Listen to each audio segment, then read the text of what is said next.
भरत जी ने एक भाव से सीधा सबके मध्य एक बात कही, आपने दारुण दीनता कहूँ सबही से रुनाए, देखे बिन रघुनाथ पद जिय की जरनी न जाए। मेरे मन की यह विरह अग्नि तब तक शांत नहीं होगी जब तक रघुनाथ के पद कमलों का दर्शन ना कर लूं। मैं जाऊंगा, ये बात पक्की है। जो मेरे साथ चलना चाहे उसका स्वागत है, जो ना जाना चाहे मेरे तरफ से कोई जोर जबरदस्ती नहीं। मैंने आपसे एक दिन और ये चर्चा करी थी, मुझे वैसे यकीन है आपको याद नहीं होगा, फिर भी मैं कहूँ कि भक्ति में जोर जबरदस्ती नहीं होती है। किसी को जबरदस्ती भक्त बनाना संभव, अगर संभव होता तो रावण के सामने ज्ञानी नामाग्रगण्यम हनुमान जी गए थे समझाने। उनके जैसा कोई ज्ञानी नहीं, विद्यावान गुणी अति चातुर, वो गए समझाने पर रावण समझा क्या? बोलिए, उल्टा क्या कहा? कपि के ममता पूंछ पर, इसकी ममता इसके पूंछ पर है, इसकी पूंछ में ही आग लगा दो। अंग भंग कर पटिया बंदर, या तो इसको अंग भंग करके भेज दो। नहीं समझा। मैंने उस दिन भी यही बात कही कि भैया जबरदस्ती किसी को गलत कार्य में ढकेलना आज के समय में आसान है, पर सही काम में लगा पाना बड़ा मुश्किल है। कितने पापड़ बेलने पड़ते हैं किसी एक आदमी को धर्म के कार्य में लगाने के लिए, कितनी याचना करनी पड़ती है। आप संसार में ऐसे ही देख लो, राम कथा होती है तो महीनों पहले से उसके कितने ज़्यादा प्रचार प्रसार होंगे, फ्लैक्सेस बनेंगे, पोस्टर बैनर लगेंगे, अनाउंसमेंट होगी। उसके बाद भी कोई तीसरे दिन शुरू करेगा, कोई चौथे दिन आना, कोई पांचवें दिन आना, कोई सोचता कोई बात नहीं, कथा तो लाइव भी चल रही, घर पे ही बैठ के सुन लेंगे। राम कथा में लोगों को चीख चीख के बुलाना पड़ता है। अभी उसी की जगह राम कथा ना हो, एक कोई फिल्मी गाना गाने वाला कोई भी आ जाए आदमी सिंगर, फिर बुलाने की जरूरत नहीं, मौत के मुंह में घुस के जाएंगे सुनने के लिए, भले मर ही जाए जाके वहां पे, भीड़ में चपट के चाहे खत्म ही हो जाए, पर जाएंगे। आपको क्या लगता है अच्छी बुरी बात कोई बताने से आज के समय में जान रहा है? हमसे ज़्यादा ही उम्र है आप सबकी, सब ज्ञानी हैं, सभी पढ़े लिखे हैं, सभी वेद वेदांत भी पढ़े होंगे, मानस की कथा हजारों बार सुने होंगे। ऐसा नहीं कि हम सबसे बड़े हैं कि आपको समझाने आ गए। हम केवल गुरुओं के द्वारा सुनी हुई बात को आपको याद कराने आए हैं। अगर इसको ज़रूरी नहीं समझेंगे तो जिसको आपने ज़रूरी समझा है, इसमें से एक भी चीज़ आपको ज़रूरी समझने वाली नहीं है। अपने घर के लिए रो रो के छाती पीट पीट के प्राण दे दो, पर घर का एक ईंट भी आपके संग जाने वाला, उसी में खोपड़ी पटक पटक के मर जाना। नहीं तुम चलो हमारे साथ, नहीं मर जाएंगे। घर कहेगा मर जाओ, कल के मरते आज मरो, पर हम जाने वाले नहीं है। कबीरदास जी कहते हैं कि संसार में हमने ऐसी चीजें, ऐसी विचित्र लीला देखी है कि जीते जी लोग मरी हुई चीज के लिए रो रहे हैं। अब इसको कैसे समझेंगे? मरा हुआ जिंदा को मारे, ये भी बड़ा अचंभा है। ये कबीरदास जी के शब्द हैं और ध्यान से नहीं सुनेंगे तो पल्ली पार जाएगा सब कुछ। कबीरदास जी कह रहे मरा हुआ जिंदा को मारे, ये भी बड़ा अचंभा है। अब मरा हुआ कैसे जिंदा को मार सकता है? तो आपका जो घर है वो जिंदा है कि मरी हुई ईंट पत्थर की चीज है, जड़ है कि चेतन है? बताइए, जड़ ही है ना। ऐसा तो नहीं कि आज यहाँ है, आज चेहरा में है तो कल शहडोल पहुंच गया। एक ही जगह रहता है ना, जड़ है, ना हिल सके ना डुल सके, वो निर्जीव है। हम क्या हैं? हम निर्जीव हैं कि सजीव हैं? ये हम नहीं बताएंगे, ये आप बताइए। हम सजीव हैं कि अरे हम मतलब आप? हमें तो हमारा पता ही, अपना बताओ। हमारा चल रहा है सब सिस्टम ठीक ठाक। आप सजीव हो कि निर्जीव हो? सजीव है ना, आंखें देख रही हैं, जिह्वा बोल रही है, कान बीच बीच में मन हो रहा है तो सुन रहे हैं, हाथ पांव चल रहे हैं, हम सजीव हैं। आज तक किसी मकान को रोते हुए आपने तड़पते देखा? हाय हम में रहने वाला कोई आदमी नहीं मिल रहा, कभी देखा? बोलिए बोलिए जल्दी से। आपने 1000 आदमी ऐसे जरूर देखे होंगे, मकान नहीं बन पा रहा है। आदमी आपको जीता मरता दिखेगा घर के लिए, 1 इंच ज़मीन कोई दबा ले तो उसमें मार हो जाए, पीट हो जाए, मूड फुड़ौल हो जाए, कोर्ट हो जाए, कचहरी हो जाए। और ना ये भाई साहब लेने, ना सर फुड़वाने वाला ले जाएगा, ना सर फोड़ने वाला ले जाएगा, दोनों का वहीं रहना है। पर कितनी चीज़ें, मरी हुई चीज़ जिंदा को मार रही है कि नहीं। गाड़ी को पाने के लिए 1000 लोग रोते हैं, पर एक भी गाड़ी आज तक नहीं रोई है कि हमको भी कोई चला लो, कोई मालिक मिल जाओ। कबीरदास जी ने कहा यही कलयुग की रीत है कि मरा हुआ जिंदा को मारे, ये भी बड़ा अचंभा है। तो अगर इतनी कथा सुन रहे तो इतना तो होश रख ही सकते हैं ना भैया। चलो 10 बार अगर संसार के लिए रोया तो कभी एक बार तो भगवान के लिए रोएंगे, कभी एक बार तो कहेंगे तुमने सब दे दिया, कभी खुद भी तो आ जाओ एक बार। भरत जी क्या कह रहे, मैं जाऊंगा पक्का है, जो चलना चाहे मेरे साथ चले। और मैं वही बात दोहराऊं, आपके भक्ति की यात्रा में जो आपके साथ चले तो ठीक, ना चले तो अकेले चलिए। ये महाकुंभ का मेला लग रहा है, अब इसमें आधे लोग इसलिए नहीं जा पाएंगे, अंत में कहेंगे कोई साथ देने वाला नहीं मिला। यही होगा ना, जब 4 कंधे पे जाएंगे तो कितने लोग आपके बगल में लेटेंगे, कौन आएगा लेटने बताइए। हम भी चलेंगे तुम्हारे साथ, चलेगा कोई चलेगा नहीं ना। तो जब ये यात्रा हमें पता है अकेली करनी है तो हम अपने धर्म की यात्रा क्यों छोड़ दें। 1 लोटा घी, 1 माचिस की तीली, लकड़ियों के ढेर पे कुछ घंटे में तन राख, बस इतनी सी है आदमी की औकात। एक बूढ़ा व्यक्ति शाम को मर गया, अपनी सारी जिंदगी परिवार के नाम कर गया। ऊपर जाकर देखा तो नज़ारे नजर आए कि मेरी मौत पर कुछ लोग जबरदस्त तो कुछ जबरदस्ती रो रहे हैं। व्यक्ति के जब प्राण निकलते हैं ना तो प्राण, शरीर तो यहीं रहता है, पर जो प्राण है वो उसी घर के इर्द गिर्द भटकते हैं, वो जल्दी छोड़ के जाना नहीं चाहते। 13 दिन जितनी विधियां होती हैं सब होती हैं, उसके बाद प्राण यहाँ से जाते हैं। यही भटकता, वो सब देखता है, आत्मा सब देखती है। शरीर पड़ा है, लोग रो रहे, आत्मा निहार रही है, सब देख रही है। अरे मैं तो यहाँ, तुम रो क्यों रहे हो। अब आत्मा क्या देख रही है, अरे मेरी मौत पे लोग रो तो रहे हैं पर कैसा, कुछ लोग जबरदस्त तो कुछ जबरदस्ती रो रहे हैं। कोई रो रहा है उसको सच में मेरे बिछड़ने का गम है, तो कोई इसलिए रो रहा है। नहीं रोएंगे तो सामने वाला क्या कहेगा, रोना तो पड़ेगा, रोना तो पड़ेगा। लोग ये तो जाने हमें भी दुख है इनके मरने का। और जैसे दूसरे कमरे में जाएगा, हाँ इतना पाप किए थे, मरेंगे नहीं तो क्या होगा। ये जबरदस्ती रो रहे थे। अरे नहीं रहा, चला गया, 4 दिन करेंगे बात, बस इतनी सी है आदमी की औकात, इतनी सी। अब अंत में क्या होगा, बेटा अच्छी सी तस्वीर भी बनाएगा, बेटा अच्छी सी तस्वीर बनाएगा, सामने खुशबूदार अगरबत्ती भी जलाएगा, खुशबूदार फूलों की माला भी होगी, अखबार में अश्रुपूरित श्रद्धांजलि भी होगी। और अंत में उस फोटो से जाले भी कौन करेगा साफ, बस इतनी सी है आदमी की औकात। मरने के तुरंत बाद सबसे पहली चीज जो आदमी को मिलती है वो उसकी फोटो फ्रेम मिलती है। तुरंत बनाओ, बनेगी और अच्छी जगह लगेगी। जहाँ पे 2-4 पहले से निपटे हुए लोग रहते ना, उन्हीं के बगल हमको भी चेप दिया जाता है, तुम भी इनके बगली बैठो, वहीं होगे तुम भी। अब यहाँ पे हम चिपके पड़े हैं, उस पे पहली बार में तो हो सकता है चंदन की माला आए, दूजी बार में हो सकता है फूल की माला आए, और तीजी बार में परमानेंट माला जो हर साल धो के फिर चढ़ा दे। काम खत्म, वॉशेबल, दिवाली पे धो फिर अगली दिवाली पे धो, साल भर बाबूजी वही धूल मिट्टी में सने सने बैठे रहें आराम से। उससे फिर जाला हटाने वाला भी कोई नहीं है। बस इतनी सी है आदमी की औकात, इतने में ही हम सब जाएंगे। मैं हर कथा में एक बात कहती हूँ भैया, कभी खुद पे गुरूर हो ना तो एक स्मशान घाट में चले जाना, हमसे बड़े बड़े गुरूर वाले वहाँ राख बन के बैठे हैं और हमको भी वहीं होना है। आज 30 लाख की गाड़ी में घूम ले तो घूम ले, लेकिन अंतिम यात्रा तो 25 रुपए के घड़े में ही करनी है।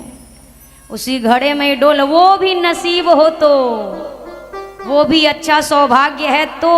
नहीं, आज के समय में अगर बच्चे बाहर हैं, कहीं विदेश में हैं, तो पड़ोसियों से कह देते हैं तुम ही कर दो क्रियाकर्म, कौन आएगा इतनी दूर से। नहीं बन रही चीज़ें, नहीं हो रहा इंतज़ाम। भरत जी ने अपनी यात्रा के लिए शुरू करी, चल पड़े, निषाद राज जी से मिले। निषाद राज जी ने गंगा पार कराया और जा करके भरद्वाज जी से भेंट करी। कल कौन सी तारीख है? 11 जनवरी। कल क्या है? हैं? जोर से बोलो। प्रदोष है। और क्या है? पल्ली पार। रामलला की प्राण प्रतिष्ठा कब हुई थी? पिछले बार। तो ये हमारे यहाँ अंग्रेजी वाला कैलेंडर नहीं चलता है, ये हिंदी वाला चलता है।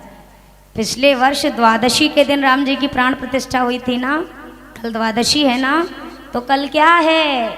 कल राम जी के प्राण प्रतिष्ठा की पहली वर्षगांठ है। समझ में आया आपको? तो कल क्या करेंगे? क्या करेंगे कल? हाँ, जो पिछले साल किया था उससे दुगने उत्साह के साथ इस बार करेंगे। तब तो आने वाले थे इसलिए खुशी मनाई थी, अब तो आ चुके हैं इसलिए खुशी मनानी है। तो अपने घर घर में खूब सारे दीपक जलाओ, हर मंदिर में खूब भजन कीर्तन होना चाहिए। हम तो कह रही यहाँ कथा गाएंगे ही गाएंगे, पर ऐसा नहीं मानना कि हम अयोध्या से दूर हैं। जहाँ रघुनाथ की कथा होती है वो स्थान भी अयोध्या ही बन जाता है। तो यहाँ राम जी की कथा है तो यहीं पर हमारी अयोध्या है। और कल कितना बढ़िया विषय है, कल शबरी जी को भी लंबे इंतज़ार के बाद राम मिलेंगे।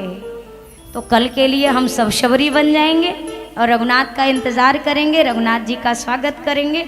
तो खूब दीपक जलाइएगा कल। कल कोई कंजूसी नहीं होनी चाहिए, ऐसा लगे कि मेरा ठाकुर वास्तव में लौट करके पुनः आज आए हैं। खूब तैयारी करना। अयोध्या में तो ये उत्सव खैर 3 दिन तक चलने वाला है और लाखों की भीड़ वहाँ अभी से इकट्ठा हो चुकी है, पर हम जहाँ पर हैं हम वहीं पर इस उत्सव को मनाएंगे। भरत जी आगे बढ़े, भरद्वाज जी से भेंट किया और तदोपरांत निषाद राज जी के साथ होते हुए तीर्थराज प्रयाग में जब भरत जी पहुँचे, वहाँ पर जाकर भरत जी ने तीर्थराज प्रयाग से कुछ मांगा। तीर्थराज ने कहा आप जो कहिए मैं आपको वो प्रदान करूं, धर्म अर्थ काम मोक्ष आपको क्या चाहिए? भरत जी ने कहा अर्थ न धर्म न काम रुचि, मैं गति न चाहूं निर्वाण, जन्म जन्म रति राम पद, बस यह वरदान ना। मुझे अर्थ धर्म काम मोक्ष कुछ नहीं चाहिए, मुझे हर जन्म में मुझे प्रभु के चरणों का प्रेम चाहिए। और एक बात भरत जी कहते हैं, मैं भले उनसे प्रेम करूं, पर ये कोई शर्त नहीं है कि वो भी मुझसे प्रेम करें। और जो सही प्रेम होगा ना भैया, वहाँ पे आपको इस चीज़ का दर्शन ज़रूर होगा। इस दुनिया में एक नियम है, जिसको हम प्रेम करें वो भी हमसे प्रेम करे, और ना करे तो संबंध खत्म। पर भरत जी क्या कह रहे, मैं प्रेम करूं पर जानहि राम कुटिल कर मोहि, लोग कहें गुरु साहिब द्रोही। मैं प्रेम करूं ये प्रेम ना करें, ये मुझे कुटिल समझे, पर मेरे हृदय का प्रेम कभी समाप्त ना हो। भरत जी महाराज इसी प्रार्थना के साथ आगे बढ़े। जैसे रघुनाथ जी की वह पर्णकुटी दिखाई दी है, रघुनाथ जी की पर्णकुटी के सन्मुख पहुँचते ही पर्णकुटी के द्वार पर ही भरत जी खड़े हैं, भीतर नहीं गए। और वहीं खड़े खड़े भरत जी जैसे किसी एक सीधे डंडे को अचानक छोड़ दो, वो ज़मीन पर सीधा का सीधा गिर पड़ता है। भरत जी महाराज उसी प्रकार से पुकार कर धरती पर साष्टांग गिरे हैं। पाही नाथ कही पाही गोसाएं,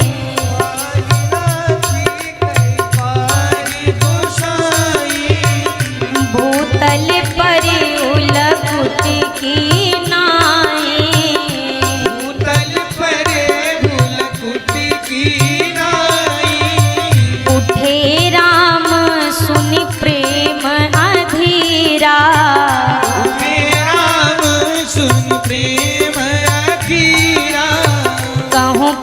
कहो निशंग धनु तीरा।